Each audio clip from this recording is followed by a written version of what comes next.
All right, are we ready to kick it contemporarily? Yep. Ready.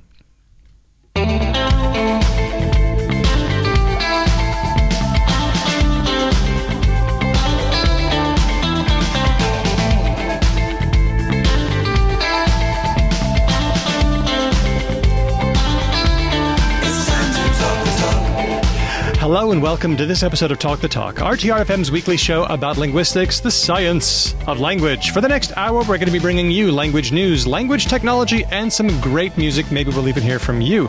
My name's Daniel Midgley. I'm here with Ben Ainsley. Good morning. And Kylie Sturgis. G'day, everyone. On this episode, we're talking about humor. It's a very human thing to do, but can computers learn how to do it? They will if the new generation of computational linguists have their way. But what would a computer find funny? We'll find out on this episode of Talk the Talk. Racism. What? Every time we've taught computers to do anything that mimics human interaction, they get real racist because 4chan always gets to them. Well, look, we just have to not use crowdsourced sources. Now, before we go too far down this rabbit hole, and we're going to get to the news in a second, I just need a quick warning. Daniel, is this another show that further confirms my burgeoning fear that the computers will absolutely be holding the shackles around our necks? Probably. And they'll just take over the Daily Show and say, hello, welcome. Do you know, we are doing a thing. We're doing a live event pretty soon. Ooh. We're doing the Disrupted Festival of Ideas. We're going to have Talk the Talk live. So we shall disrupt. That's exactly what I was thinking. think How it's- disruptive are we allowed to get? I think it's going to get pretty disruptive. Ooh. So Excellent. at the Disrupted Festival, so that's 30th of July, 2017 at 10 a.m. I'm a huge fan of absurdist theatre, so anyone who's coming along to the show, just be aware of that, because that's I'm getting postmodernly disruptive. I think playing to an empty room would be extremely absurdist, but I don't really want to do that. So No, not that kind of No, absurdism. please I come want to along. make people uncomfortable, but people have to be there to be made uncomfortable. So if you want to be uncomfortable with all of us, then please come on down, Talk the Talk live, 30th of July at the Disrupted Festival. Because normally it's just these two. They're the only two that I get to make uncomfortable in the flesh. But for now, we need to get respectful. Oh, Shall we transition into the news? Sure. When someone uses language that's respectful, what does that mean to you? They take you into account. That's the simplest that I can boil it down to. I'm not going to say anything about feelings or thoughts because I reckon that gets really muddy and grey. I think to address someone respectfully in whatever way, shape or form, in some way you take them into account. there's certain standard phrases and expectations that we expect from someone who's going to be respectful. And we say please and we say thank you. That's what we teach children, that there are norms in society that equal you are being respected. But Okay.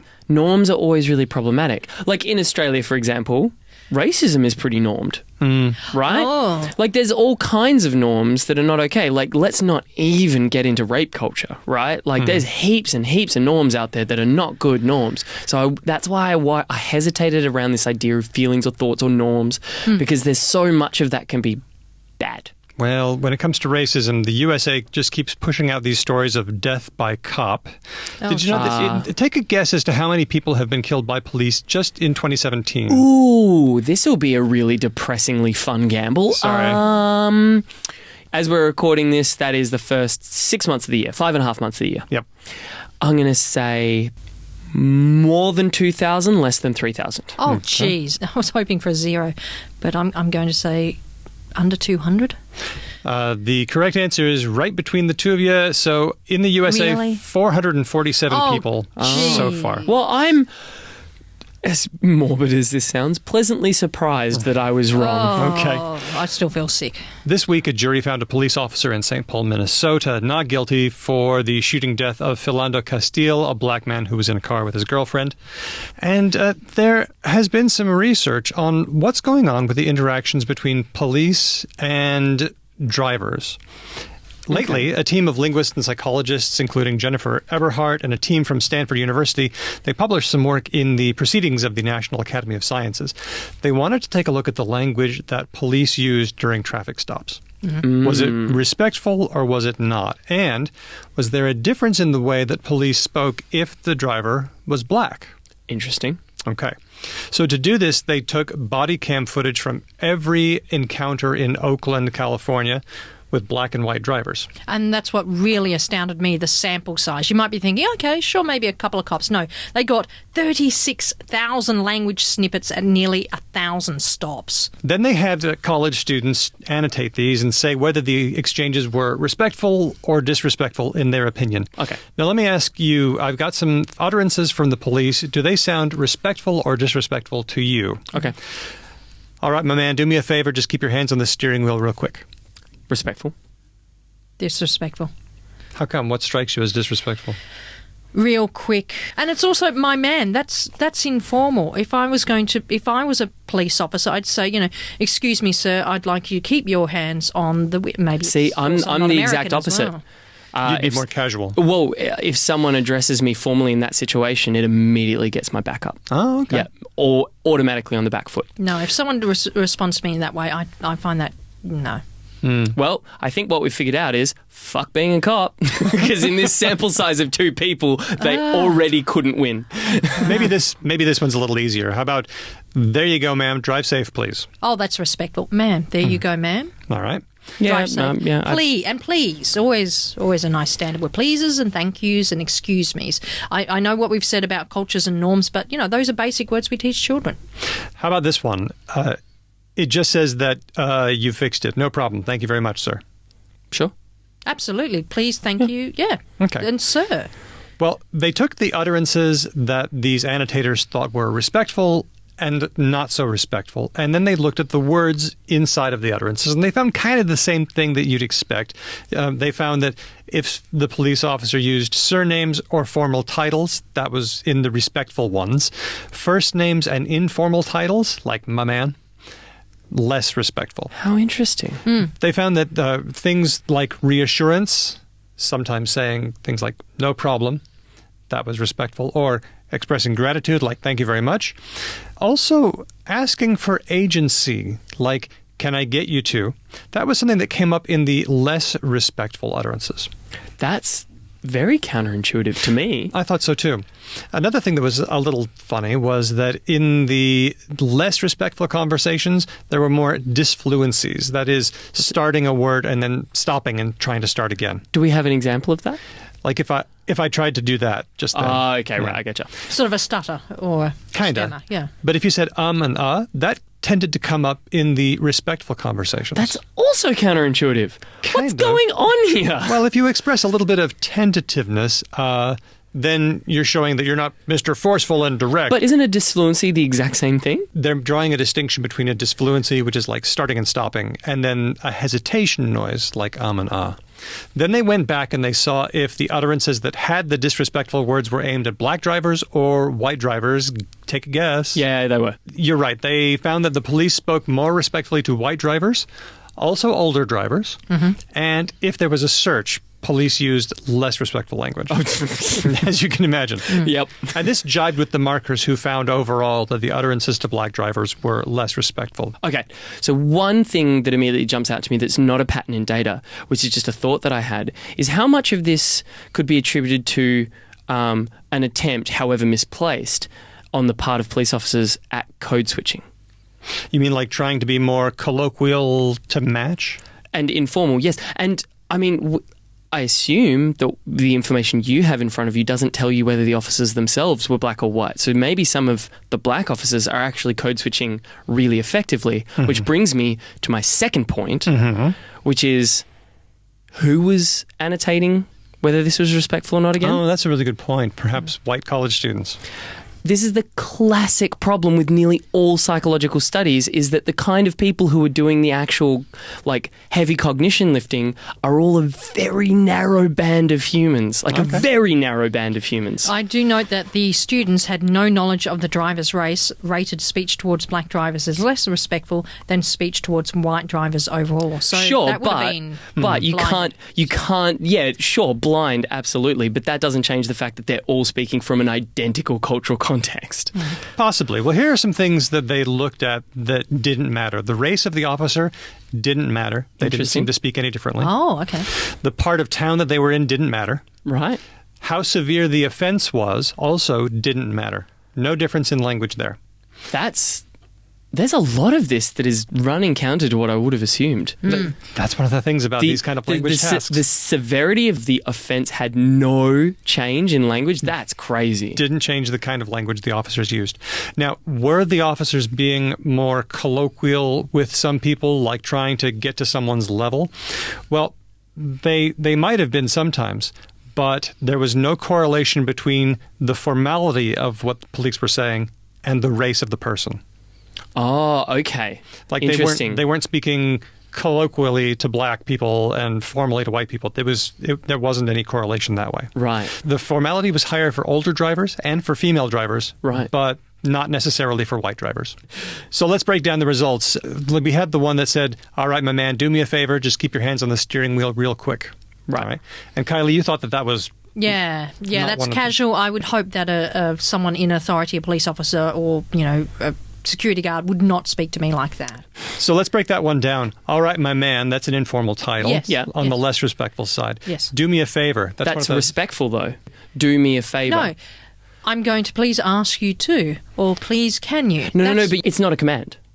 True. However, they found that these kinds of speech acts, which they called ask for agency, tended to come up in the less respectful dialogues. It's very informal. Then the just keep your hands on the steering wheel, that one goes both ways. Just is a hedger, and so that was correlated with polite conversations. But saying keep your hands on the wheel, Now, that is a directive, and I'll pay him that. yeah, that one tended to be in the less respectful ones. But it was a directive passed through a do me a favour. Well, true. But for some reason, that's just the way the language shook out. Yeah. Good news is, if a racist cop came up to me giving me all the bad cues, I'd be sitting there being like, no worries, bro. I apparently would interpret it exactly backwards. And the cop who was coming at me with really positive language in his head, I'd just be like, oh, I hate you, get away from me. And the really informal cop who's probably thinks, according to this, that I'm a piece of garbage, I'm sitting there being like, hey, how you doing? I think that's so interesting that you interpret these reversely. Totally reverse. Totally reverse. I think that one of the biggest takeaways is now we have such a huge body of data and a huge amount of research done into this. This is going to be used for officer training. This is going to be used to remind officers this is the effect that it has. I think we need to take a track so Kylie and I can have a fist fight about whether Yes. formal or informal is better. Yes. Yeah, let's listen to The Clash with Police and Thieves on RTRFM 92.1. And this week on Talk the Talk, we are once again getting acquainted with our inevitable robot overlords. And this time it's about the topic of humor, getting computers to do humorous jobs. Ben, you're kind of the one who takes humor farther than a lot of us. You actually are in an improvisational theater troupe. I interpreted that a completely different way. Yes, A completely same different here. but fair way. I meant it both ways. But, tell me about humor as it relates to your life. What makes something funny? I guess from my perspective as the agent of funny, to use a really weird phrase, Ben Ainsley, agent of funny. would be it's just a fairly uncomplicated desire to get a laugh, right? Okay. Whether in this room or from a listener out there in the multiverse kind of thing. As to what I think might get a laugh, I think that's tacit knowledge. I don't think that's active knowledge. In the same way that if I ask you to describe the biomechanics of riding a bike, you're going to find it very challenging, right? You're not going to be able to articulate to me that you need to lean your weight to the right to let the bike drift to the right so that you can eventually turn left and so on and so forth, right? I think humour tends to, or at least for me maybe because I've been doing it a bit, it tends to be that kind of knowledge, that tacit knowledge where I'm not necessarily sure why I think something's going to get a laugh, but I go for it anyway. Having said all of that, the last 5 years have been a process of figuring out what's not okay to make jokes about. Yeah. And that's been great. That's been a wonderful learning journey about how to still be genuinely funny for as many people as possible without being funny for only... Punching up is an interesting... Yes. Yeah. Always punch up, never punch down. I've been learning a lot about what's funny by watching a certain baby I know who's now 7 yes. months old. And Was it a bit of this? Woo! well, it's not. Getting hiccups and going, ah! It's Yeah, it's not just about the thing that happens. There is an arc. It has to be something unexpected. Like Yes. sneezing can be terrifying. Right. If I sneeze, and I'm a loud sneezer. Right, you've got it. You sneeze with gusto. Yeah, she can be terrified, and then her mom has to convince her that it's okay. But if I go, Daddy exploded! Daddy exploded! but if I go, and then there's a look of expectation that crosses Right. her face, and then suddenly the surprise, achoo, right? Well, It's hilarious. Suspense is the mixture of anticipation and uncertainty, right? Yeah. So if there's suspense before the surprise, then the uncertainty gets resolved. One of my favourite researchers, Richard Wiseman, did some studies back in 2002 where he actually got 40,000 entries from 70 different countries on what is funny. They called it the Laugh Lab. Hopefully nothing from the French, am I right? Well, the Germans had a very interesting perspective on humour, and it was different, and certainly humour across countries varies. Oh, big time. But one of the things they said, if you're going to tell a joke involving an animal, make it a duck. Right. Apparently the CK noise, duck, is far funnier than any other. Ducks are just funny. Ducks are are just funny. silly animals. There's Yeah. no two ways about it. Another thing that's funny is silly words. Pumpernickel is my favourite That's silly got a word. CK sound in it, like duck. There's this researcher, Chris Westbury, and his team from the University of Alberta. They published some results in the Journal of Memory and Language. Their research revolves around what's known as the skunkoopel effect. Skunkoopel. Skunkoopel is a silly word. Sure. And that's, kind of a funny word. And the thing about it is that, I mentioned that humor is something kind of unexpected, right? So he managed to quantify the unexpected in terms of something called entropy. Okay. Entropy is sort of like how expected something is. So, for example, I'm going to give you a couple of letters. You predict the next letter, okay? Okay. T-H, A. okay, or? E. Yeah, it's E. going to be something like, it's going to be a vowel, probably. Yeah. Maybe an R. Yeah. There are only a few avenues to go. Now I'm going to do it again. A-N, O. G. could be anything. Yeah. Really. I mean, we could think of a lot of things. So we would say that AN has low entropy because You could go anything anywhere. could happen. Yeah, right, Okay, right. right. TH has high entropy. Right. He actually points to Dr. Seuss, who has lots of silly words like razzmatazz, with lots of Z's that don't occur very often and so are therefore kind of unexpected. They managed to come up with a system that was able to predict whether nonsense words would be found funny by humans or less funny. And I'm assuming it's to do with entropy. That's right. Right. Oh. So here are some test ones that they generated. You tell me slightly funny or not very funny. Okay. Arthrol, Not No, funny. not very funny. Dulcimp, Funny. getting up there? Yeah, maybe. Tessina, Not funny. Not funny. Proffin, Funny. Funny. Sounds like, puffin, penguin, puffin. kinda. So which did you find funnier, Dulcimp or Proffin? Puffin! Okay, well, they were both very, very similar. The Dulcimp and Proffin had very low entropy and therefore were funnier, whereas Anthrol and Tessina, high They entropy. sound like medications. Yes, I'd like to get my prescription refilled for or all of this. cars. The Cars. 2017 Tessina. So the idea is low entropy means that after any letter there's a larger chance of a larger range that could conceivably come next, and high entropy is the idea that after a couple of letters you're more or less locked in, there's a real strong logic to it.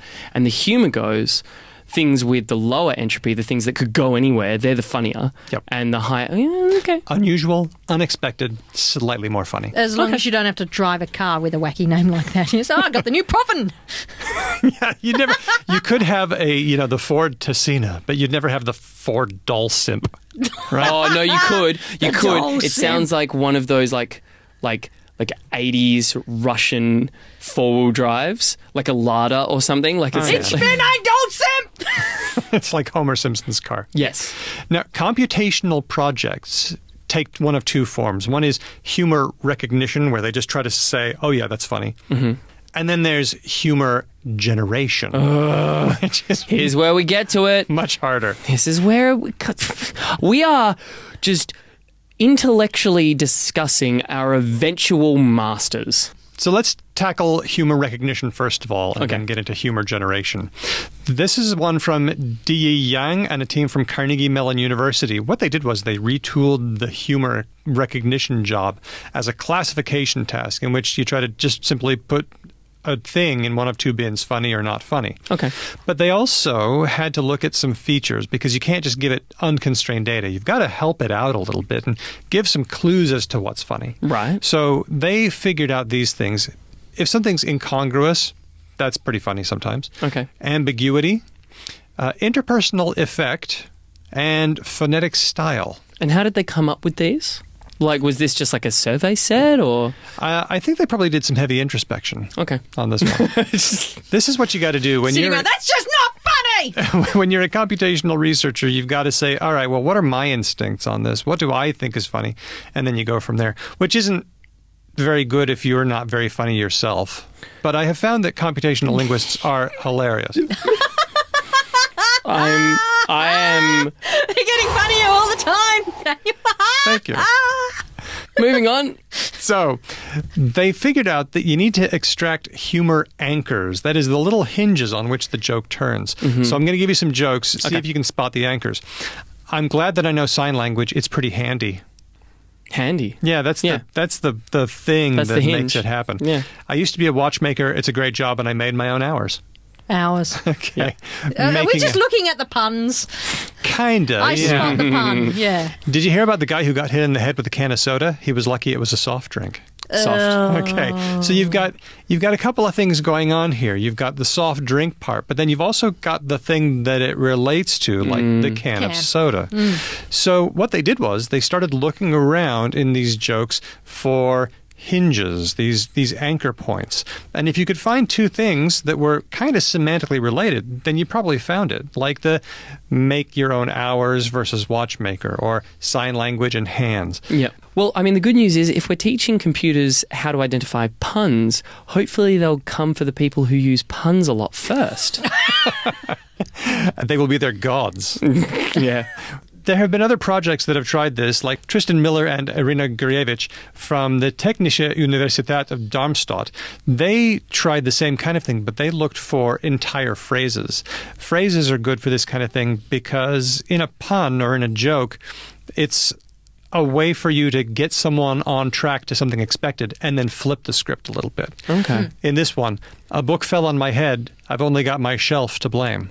Oh, okay. Okay, all right. Yep. So you can see what happens there. Yep. So then what you do is you look for a common phrase in what you think might be a joke, but if there's something a little different in there, that's your anchor. Gotcha. There are other kinds of humor recognition. One project looked for not just puns, but also irony, aggressive joking, and other things Ironies. too. That's hard, man. Remember, this is only a classification task. Right. But if you have enough data, it becomes tractable. And now you've got different categories and possibly different kinds of projects that you can do in future. And computers are very, very powerful. So, yeah. I can't wait for the early tests of, like, irony.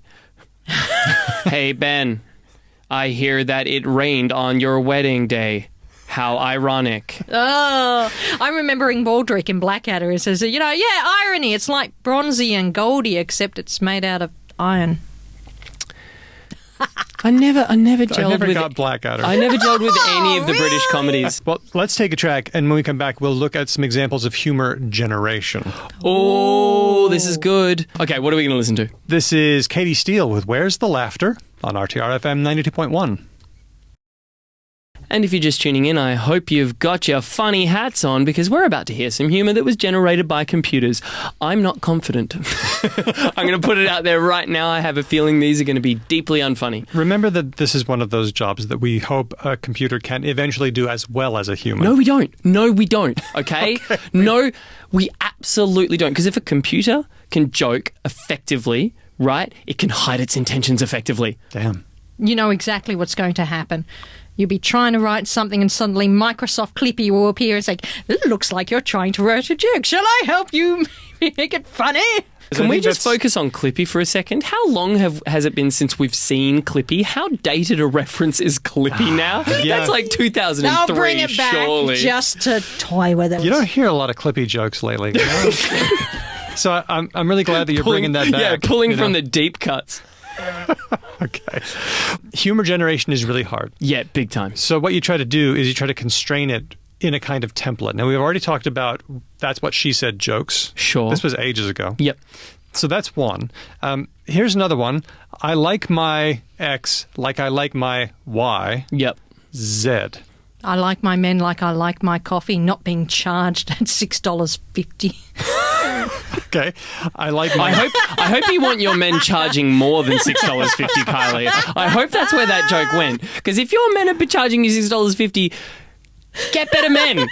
Get better men. That's the idea. Here's a similar one. I like my men like I like my coffee. Hot and all over my crotch when I'm driving. Oh, yeah. No. I like my marriage like I like my toast. Cold, dead, and alone. Not covered in butter and steamy hot. No. I like my people like I like my coffee. I don't like coffee. Yes, I can relate to that. Yep. And then I like my men like I like my books, well read and bound in leather. Let's talk about the structure of an I like joke. And this is sort of laid down by Sasha Petrovich and David Matthews of Edinburgh. Right, so what you're essentially looking at is I like my noun 1 like I like my noun 2. Attribute. Okay, so the more the attribute is used to describe both nouns, that makes it funnier. Great. Tightly integrated. The second thing is the less common your attribute is, the funnier. Right. Because then it's unexpected. Yep. Okay. The third thing is the more ambiguous your attribute is, the better. Like remember our well read and bound in leather? Yes. Right. That's very ambiguous and that makes it funny. And then a joke is funnier the more dissimilar noun 1 and noun 2 are. Okay. So, you could say, I like my men like I like my women, but those things are kind of the same. So Yeah, that's, okay. Men and coffee. Coffee, Yeah, on the other That's hand. funny. Yeah. Okay. All right. So here are some that they managed to generate by using these principles. Ooh, this is computer humor. Okay, but now you have to tell me funny or not funny. Okay. Okay. I like my relationships like I like my source. Open. Funny for a nerd. Okay. Yeah, dorky. I like my coffee like I like my war. Cold. I love it. I love it. That was a good one? Yes. Oh, For sure. I like my boys like I like my sectors. Bad. Nerdy again. Yeah, nerdy. Yeah. These are all hitting around the same domain, aren't they? What I love is that they they gave the job of writing jokes to a computer and they're nerdy jokes. Jokes immediately. Like, come on. They're about sectors and codes and stuff. I oh my like god. my C drive. Yeah, no.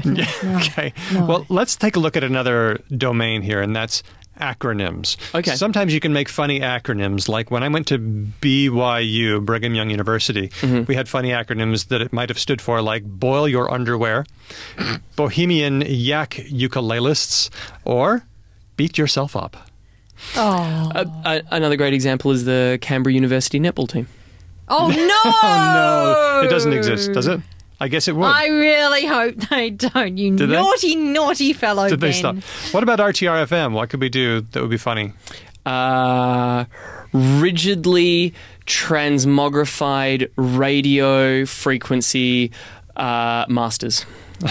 Okay, pretty good. Radio titulation requiring much fun. Real talk. Real fucking metal! That was so unlike you. I got to step out of character every once in a while. I can't always be the dad. No, I suppose not. Raging, tragic radio flower child music.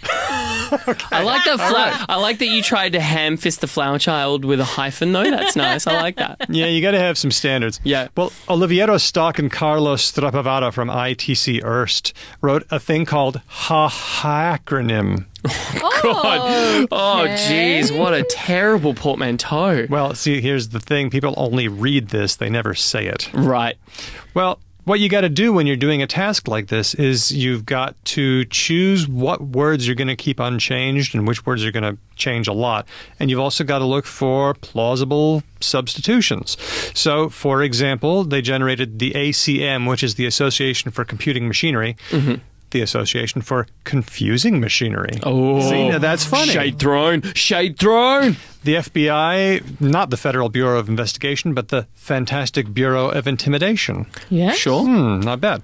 Here's a fun side note to this. They entered this algorithm to a contest for best acronyms that people were supposed to do. And it got an honorable mention. Nicely done. Now, here's what I'm noticing about these kind of tasks. You know, computers aren't very good at it, first of all. No. Humor is difficult, as they Big time. say. Comedy's hard. My experience as a high school teacher would suggest to me that it takes at least 17 years for a human brain to get even remotely good at it. There's passingly few genuinely funny high school students, right? Because based on exactly what you just said, it takes the human brain a while to learn language, full stop. It takes the human brain a lot longer to figure out how to be genuinely funny. Yeah, and if you look at some of the great comedians out there, Billy Connolly, Steve Martin, Robin Williams, they learned their craft. They were out there visiting clubs, working all the night shifts, working on storytelling and so on, and it's not an easy life. But this attempt to get computers to find and recognize humor, it's partly about pushing the boundaries of what computers can do. Yes, big time. But I think an interesting side effect of that is that we get to have a think about what makes jokes funny and understanding what humor is. Well, facial recognition, right? Really easy for a human. And once upon a time, really hard for a computer. Yeah, that's true. Not anymore. No. And that journey from really, really incredibly difficult for a computer to insanely easy for a computer took, I think we can say about 10 years, right? And heaps of data. Right? It was basically when Facebook overnight became the biggest photo sharing app that they figured facial recognition out. I mean, how long can it be? And, you know, with Twitter and Facebook and so much data just pouring down the pipes all the time. Okay, well, tell you what, we better take a track, and then we'll get to Word of the Week. Bum, bum, bum. What are we going to listen to? Let's listen to Hate Rock with Ha on RTR-FM 92.1. Daryl, Yes? what are you doing? I'm trying to understand this radio thing. It says it's a podcast, but it's not coming out of the stereo. Daryl, stop it immediately. No, Daryl, put it down. Oh, Daryl, you've done it now. You've opened up Word of the Week. We best do it then. Oh, I can't put it back in the podcast. It doesn't fit back in the tin. Wow, I think this is like our first Ben-Kylie collaboration. There's a little bit of improv. You know what? I threw it out there. I threw the offer out there and she picked it up. Go you. Yeah. I'm pleased. The Word of the Week this week is goopies? What? Well, you know the actor Gwyneth Paltrow. I am familiar with her work. She's given us a Word of the Week before, and that was conscious uncoupling, which when That's right. Was when Chris Martin split up. Yeah. Yep. People mocked it for sounding overly pretentious, which it probably was. Yep. Since then, we've heard her advocating all kinds of unusual practices. She's a looper. There's no two ways about it. But she's not. She's a gooper. Yes. What is a gooper? Okay. Well, are you aware of the etymology of goop in the Paltrovian context? I have a very good quote coming up, but I'd like to see you introduce poor Ben to the idea of goopness. Here's a clue. It involves jade eggs.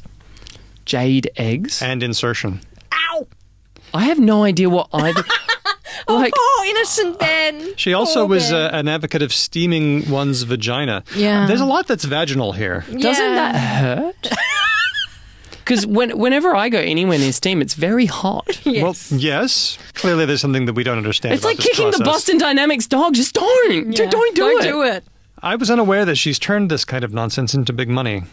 Where there's a profit in it, Yeah. they'll make a profit out of it. She founded Goop in 2008. The Goop is because of her initials, GP.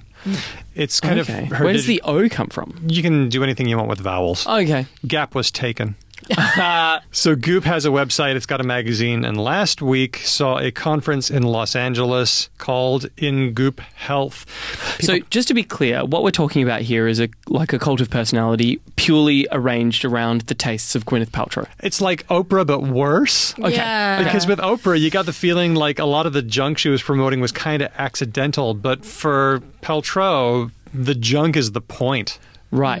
Not to discount the damage that Oprah can do with the likes of Jenny McCarthy, but still. And don't forget Dr. Oz. Yeah. People paid a lot of money in Goop Health to enter the wellness space. That's the phrase that you could Right. use. It's full of jargon. Yeah, essentially you come on down to a warehouse with a bunch of other women and have the opportunity to have your chakras realigned. And I honestly learn from the thought you were wisdom. about to say your flap steamed, and I was like, I'm out. I'm sure there was some of that too. And listen to the wisdom of Gwyneth Paltrow and her assorted gurus and friends, actress friends. We're talking hippie nonsense, but for rich people. Very much so. Okay, great. Yeah, we're No, talking... I'm just trying to get into the right conceptual space. And it's the same junk. Like, it's crystal therapy, Yeah. right? It's aura photography. Yeah, you have Okay. your assorted gurus and health claimants and all sorts of weird and wonderful things that, are less wonderful and more weird, quite frankly, Right. and often downright dangerous suggestions. Well, let's also be clear. We're not medical No. people, right? No. We don't have any medical training, kind of like naturopaths. But we are skeptics, and we have seen the damage that this kind of thing can do. And I'm just a jerk, Yeah. so I just make fun of most people. And I have a master's in the statistical analysis of pseudoscience and paranormal beliefs, and so you are more likely to see women tending towards having an interest in these kinds of pseudoscientific health claims. You know, this kind of stuff can do some real harm, like if you delay treatment and you're actually very sick, or when you use alternative medicine or give alternative medicine to your kids instead of using real medicine. Yeah. I think that if you're seeing a naturopath and you're not particularly ill, and they're good at telling when you are sick and they're good at handing you on to an actual doctor, probably not much harm done.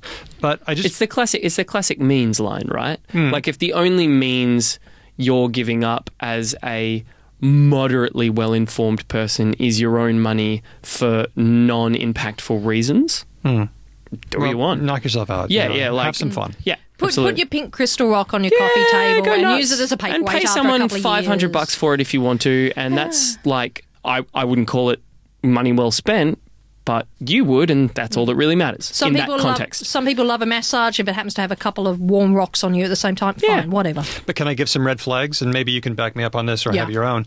If your naturopath makes big claims like they can cure cancer or something. Oh yeah, hard pass. If they use buzzwords like energy or toxins. Or quantum. No, quantum. Is that the new thing? Is quantum the new like cool anything word? Quantum abuse is rife. Oh man. If you have to keep seeing them a lot, Yep.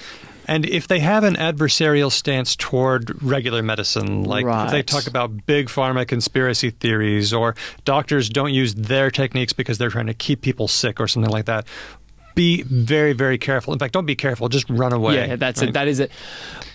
I'm going to put it out there. That is a dangerous person. Let's move away from goop and finish up with milk. Milk? Milk. Milk is one of my very favorite things. But do you enjoy the kinds of beverages known as soy or rice milk? I do not. How do you feel about almond milk? I worry about its impact on the environment.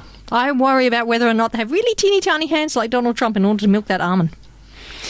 Well, the EU Computers did better jokes than that. I'm just throwing it out there. The EU Court of Justice confirmed a ban on products that are just plants. They can't label them milk. Ah, interesting. This is a long-standing legal effort. I found references to this as far back as 1994. And this is terribly unfortunate because, and I'm just going to read what I have here, because it will ruin jokes that I make about how to milk an almond with its very tiny nipples. Oh, damn it! We had the same joke. Yeah. Joke sister. Bad so joke, awkward. sisters. You guys even missed the fist bump. This is such a train wreck of humor. Oh God.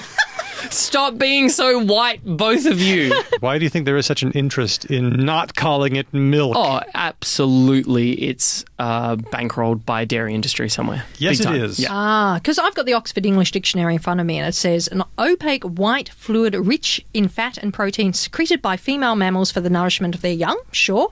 But definition number 2, the white juice of certain plants. And coconut milk has been with us forever. Yep. Yep. So has soy. The earliest reference I could find to soy milk is from 1932. It says, the Chinese secure a kind of milk from soy, which is highly nutritious, but which no European palate relishes. Until they started filling it with oil and sugar and Hey, stuff. we can make money out of sushi. Yeah. Let's do it. Yeah.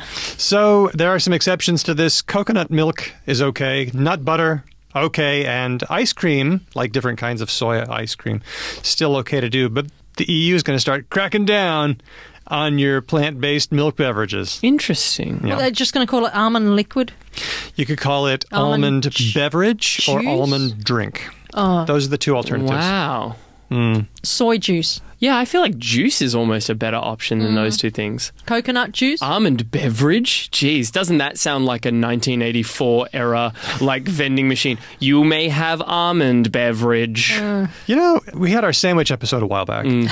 Oh, they're still cleaning the blood off. Look at the red walls at RTRFM from the fight we had over sandwich. Yes. Are these things milk? They are absolutely milk. They're used like milk. Yeah. People pour them over cereal. There's zero difference linguistically, I feel, in these things. Like, especially these days, especially in a place like where we are in Mount Lawley, like, it's everywhere. It's ubiquitous. It's totally ubiquitous. I don't like them flavor-wise, Yeah, sure. but I absolutely concede that they're 100% linguistically in the same category as milk. Ruining coffees everywhere. Well, milk ruins coffees already. As long as they don't charge me $6.50, like Where do my you men get do. coffee? Where have you gotten coffee from that charges that much? I tell you what, folks, this is our last show for a little while. Yeah. We're taking a bit of a break. But don't forget, you can see us at the Disrupted Festival, and Daniel's got a bunch of things that he's doing all over the world. That's coming up, but one thing at a time. For now, the Disrupted Festival, we're going to do Talk the Talk live on the 30th of July, 2017. If you're in the Perth area, please come on down. Well, time for a track, I think. Indeedly-do. Let's listen to one from White Rabbits off of their album Milk Famous. This is Danny Come Inside on RTRFM 92.1. And if any of you out there had any burning humour-related questions for Daniel, you can hit him up in all the usual ways, 92609210, or send us an email, talkthetalk@rtrfm.com.au. There's our Facebook page and, of course, Twitter @TalkRTR. White Rabbits with Danny Come Inside on RTRFM 92.1, where you're here in the closing minutes of Talk the Talk. Jacqueline called us and said that they appreciated our enthusiasm. Over the top it be, though. I guess we're just really enthusiastic about language, but we also love fighting with each other, and that's fun, too. Also, Jacqueline mentioned that we seemed like very intelligent beings. Much appreciated. Thanks. We don't get a lot of that. Sean phoned up and said, got a question that kids ask him, Dad, why is it earth but ear? Shouldn't they be pronounced the same? Shouldn't we listen with our ers or live on the earth? Well, that's a tough one. I think a lot of this comes down to the history. If you look at the etymology of ear, it comes from an Old English word, eare, or something like that. It's spelled with an EA, which gives you a clue as to how they pronounced it. Whereas in Old English, the word for earth is spelled with an EO. And that tells me that perhaps they were pronounced differently, and that's perhaps what got them set onto a separate track. Josie sent me an email. My grandmother found this article in her local newspaper and brought it to me to see if I could figure it out. At first, it looks slightly like Latin, but I typed some into Google Translate and it couldn't detect any language. It seems a bit strange in an otherwise English newspaper. So I took a look because she sent it, and you can see it on our blog, talkthetalkpodcast.com. Here's the text in part. Pateris sedinti maionte es sinteru derterum nostera. And it just goes on for columns and columns of this. Well, I recognized what it was because I've done typography and stuff, and it's Greek. No, not the language, but the filler text that they call Greek text used by newspapers. Typesetters call it Greek, and they use it to see how a page will look and to see if they've done a good job of typesetting. It looks like someone intended to fill that space with real text, but then they forgot. And if you want to know what it means, well, it doesn't really mean anything. It's just that filler text. It's just pseudo-Latin gibberish. And if you want to generate your own, there is a site that can do it. Just go to generator.lorem ray-ipsum.info/_Latin. Thanks, Josie, for that. Ray says he's responding to our mailbag show. We had a question about Latin and why Latinate languages lost their case endings and don't seem to do things in the same way. Ray says, I think that you are not aware of why Latin really died. Ray. That was a comment from Ben talking about, he kind of threw that in. We don't think that that's why Latin died. It's a reason for why Latin changed, of course. But I just want to read the rest of Ray's comment because it's really interesting. Only the upper classes of ancient Rome actually spoke classical Latin. The masses spoke the generic simple form that went on to become the Romance languages. True. Also, as classical Latin was associated with the Senate and the upper classes, it took on a negative connotation after the fall of Rome and the embarrassment of the Germanic invasions. Rome was reduced to a population of under 13,000 in the Middle Ages. Teachers to teach the complexity of Latin were lost after the Visigoths and other tribes occupied the Italian peninsula. Certainly one factor. All language has political subtext. In Australia, being able to speak like an upper-class Brit was good. However, that significantly changed after the fall of Singapore and the humiliation of the Brits in Asia by the Japanese. I would argue one factor. And just some thoughts. Language is inextricable from politics and enculturation. Kylie, you've got something here. And yeah, we also discussed that in regards to radio broadcasts. You can listen to radio broadcasts from early Australian ABC radio and compare it to now. You'll hear a massive change, and certainly something that radio programs have encouraged, a range of dialects, a range of backgrounds, as opposed to Upper English sounding like the Queen, where we are on the RTR radio station. We don't sound like that anyway. Exactly. Whenever we talk, we make choices about who we are aligning with, and I think that one of the things that allows us to do that is we're super, super sensitive about like the connotations of words and how things sound. We don't just mean things semantically, we mean things socially. Yeah, absolutely. Wow. Yeah. Are you ready to take a little break? I am dying to take a break, but I know that some people are just as passionate about the show as we are when we're not completely worn out. So don't forget, you can always check it out on social media. We've got a massive back catalogue. We were once joking about people who might have checked out the entire show, listened to every single show in our back catalogue. I'd love to hear from people who have done that, and if they can comment on our Facebook page, on our Twitter. And let us know how you think our show has semantically changed or content changed over time. And of course, we're going to be back. We'll be at the Disrupted Festival, and you're going to be doing a bunch of events yourself. Yep, that's coming up. I tell you what, there's ample opportunity in the next 4 or 5 weeks for people to catch up if you haven't been getting your dose of Talk the Talk. But for now, it's time for us to say bye for a little while. I want you to keep listening, though, because Mark Neal is going to be taking us out to lunch with all the latest and greatest new music. Thanks so much to everyone who gives us comments and feedback. You are great. Thanks for listening. And until next time, keep talking. This has been an RTR-FM podcast. RTR-FM is an independent community radio station that relies on listeners for financial support. You can subscribe online at rtrfm.com.au/subscribe. Our theme song is by R Trees, and you can check out their music on rtrees.com and everywhere good music is sold. We're on Twitter at TalkRTR. Send us an email, talkthetalk@rtrfm.com.au. And if you'd like to get lots of extra linguistic goodies, then like us on Facebook or check out our Patreon page. You can always find out whatever we're up to by heading to talkthetalkpodcast.com.